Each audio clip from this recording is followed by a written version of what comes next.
Quasi 47 tonnellate di pellet sequestrate a Verbania in Piemonte, 10.000 confezioni confiscate a Ivrea, 2,5 quintali ritirati a Empoli e altre 2 tonnellate nel Milanese. In tutta Italia ormai caccia all'ecocombustibile finito nel mirino della magistratura perché sospettato di essere contaminato dal cesio 137 fortemente radioattivo.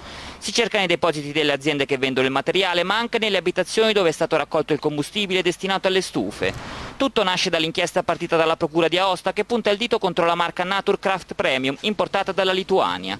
Oggi si è aperto anche un filone lombardo. Il Tribunale di Varese sta ufficialmente indagando il titolare della ditta ML, importatore del pellet lituano, accusato di commercializzare beni di consumo in cui vi è stata l'aggiunta di materie tossiche. Dopo decine di sequestri in 11 regioni, arrivano le prime analisi dei vigili del fuoco. Nei depositi di pellet contaminato non si è riscontrata radioattività, solo se bruciato l'ecocombustibile può diventare un pericolo per la salute. L'ecocombustibile per la stufa bruciava male. Un abitante di Aosta si è rivolto ai vigili del fuoco che hanno analizzato il materiale e fatto questa scoperta.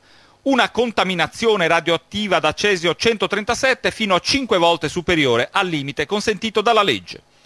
La squadra mobile ha poi accertato da dove arrivava e dalla Procura di Aosta è così partito il maxi sequestro di pellet in tutta Italia. Ecco il prodotto incriminato, si tratta del Naturcraft diametro 6 mm, uno dei più venduti, proveniente dalla Lituania e ottenuto utilizzando la segatura del legno pressata.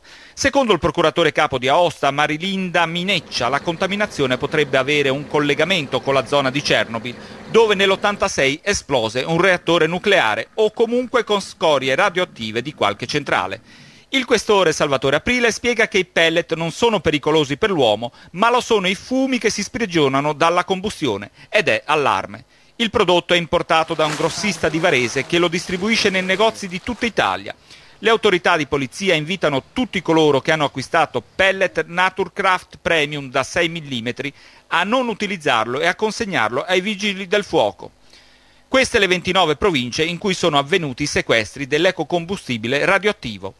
Oltre ad Aosta, Milano, Frosinone, Sassari, Como, Bari, Viterbo, Forlì Cesena, Lecco, La Spezia, Cremona, Bergamo, Pavia, Lodi, Brindisi, L'Aquila, Ferrara, Bologna, Savona, Cuneo, Cagliari, Ravenna, Sondrio, Brescia, Cosenza, Taranto, Vicenza e Torino. Nobili